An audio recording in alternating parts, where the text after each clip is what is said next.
चलिए आज वक्त में एक लंबा सफर करते हैं। इतना लंबा कि यकीन करना मुश्किल हो जाए। आज से लाखों साल पहले की दुनिया में ये एक ऐसी दुनिया है जहां ना शहर है, ना गांव, ना ही रोशनी की कोई किरण। सिर्फ विशाल अनछुआ प्राकृतिक परिदृश्य, घने जंगल और अंतहीन सवाना घास के मैदान हैं। ये दुनिया हमारे शुरुआती पूर्वजों जैसे होमो इरेक्टस की है। एक ऐसी प्रजाति जो दो पैरों पर तनकर चलना सीख चुकी थी, लेकिन अभी भी प्रकृति की विशाल और अक्सर बेरहम शक्तियों के सामने बहुत छोटी थी। ये एक ऐसी दुनिया थी जहां हर दिन जिंदा रहने के लिए एक जंग थी, जहां रात का अंधेरा अपने साथ सिर्फ ठंड ही नहीं बल्कि एक अनजाना अनहा डर लेकर आता था। हमारे पूर्वज किसी गुफा के कोने में या किसी ऊंचे पेड़ पर सहमे हुए दुबके रहते थे। वे ताकत में कम थे, गिनती में कम थे और बेबस थे। हर झाड़ी के पीछे से आती सरसराहट की आवाज किसी भूखे शिकारी की मौजूदगी का इशारा हो सकती थी। सूरज की रोशनी ही उनकी एकमात्र दोस्त थी और रात सबसे बड़ी दुश्मन। वो एक ऐसा दौर था जब हर रात जिंदगी और मौत की जंग लेकर आती थी। उस समय इंसान खाद्य श्रृंखला में सबसे ऊपर नहीं था, वो शिकारी भी था और शिकार भी। ये एक ऐसी दुनिया थी जहां जीने के नियम बहुत आसान और उतने ही कठोर थे। लेकिन फिर कुछ ऐसा हुआ जिसने सब कुछ हमेशा के लिए बदल दिया। एक खोज, एक आविष्कार, एक क्रांति। ये कहानी है मानवता के सबसे बड़े मील के पत्थर की। ये कहानी है आग की। लाखों साल पहले के अंधेरे और ठंडे युग में वापस चलिए। कोई रोशनी नहीं, कोई गर्मी नहीं, और हर कोने में खतरा छिपा है। ये हमारे शुरुआती पूर्वजों की दुनिया थी, लेकिन फिर एक चिंगारी ने सब कुछ बदल दिया। ये कहानी है कि कैसे इंसान ने अपनी सबसे बड़ी ताकतों में से एक यानी आग पर काबू पाना सीखा। उस युग की दुनिया को समझना आज हमारे लिए लगभग नामुमकिन है। हम रोशनी, गर्मी और सुरक्षा के इतने आदी हो चुके हैं कि इनके बिना जिंदगी सोचना भी मुश्किल है। पर हमारे पूर्वज होमो इरेक्टस ठीक इसी दुनिया में जी रहे थे। उनकी जिंदगी आज हमसे बिल्कुल अलग थी। वे छोटे खानाबदोश समूहों में रहते थे, जो भोजन और पानी की तलाश में एक जगह से दूसरी जगह भटकते रहते थे। उनका घर कोई पक्का ठिकाना नहीं, बल्कि गुफाएं, चट्टानों के नीचे की खाली जगहें या पेड़ों के घने झुरमुट हुआ करते थे। दिन का ज्यादातर समय खाने का जुगाड़ करने और शिकार करने में बीतता था। मर्द और औरतें दोनों ही अपने समूह को जिंदा रखने के लिए मेहनत करते थे।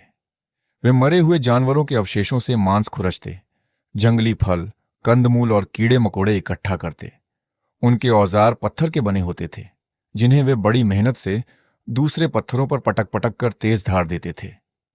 ये औजार शिकार करने, मांस काटने और हड्डियों को तोड़कर उनके अंदर का पोषक गुदा निकालने के काम आते थे। लेकिन जैसे ही सूरज ढलता, उनकी दुनिया पूरी तरह बदल जाती थी। रात अपने साथ एक भयानक बदलाव लेकर आती थी।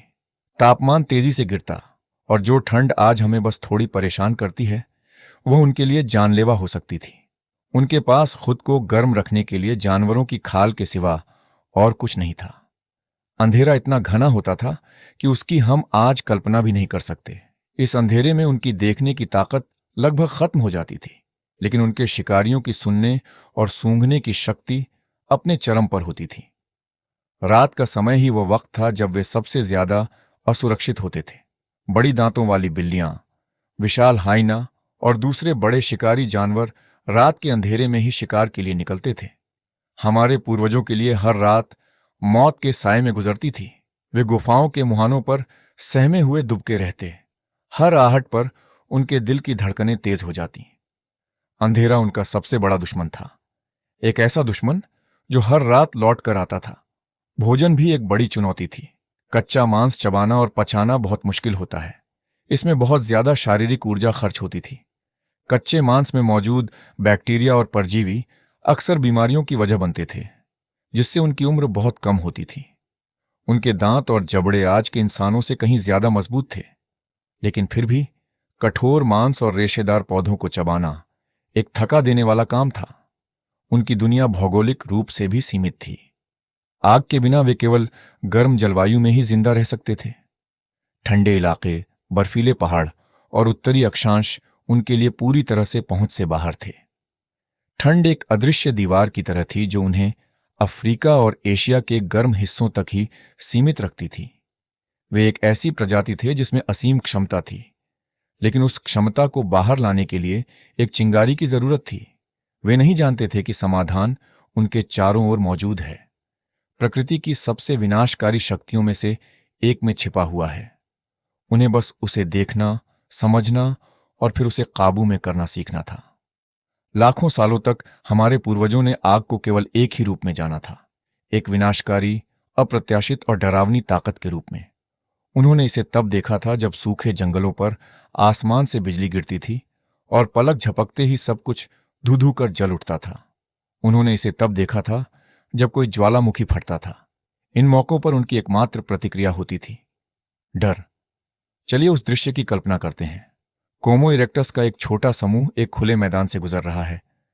अचानक एक कानफोरू धमाके के साथ बिजली की एक चमकदार लकीर पास के एक सूखे पेड़ से टकराती है और पेड़ आग के गोले में बदल जाता है। समूह के सदस्य चिल्लाते हुए भागते हैं। उनके लिए यह आसमान से हुआ एक हमला है। लेकिन फिर जैसे जैसे समय बीतता है, डर की जगह एक और भावना लेने लगती है, जिज्ञासा। वे देखते हैं कि जंगल के बाकी जानवर, यहां तक कि खूंखार शिकारी भी उस जलती हुई चीज से दूर भाग रहे हैं। यह एक बहुत जरूरी सबक था। जिस चीज से वो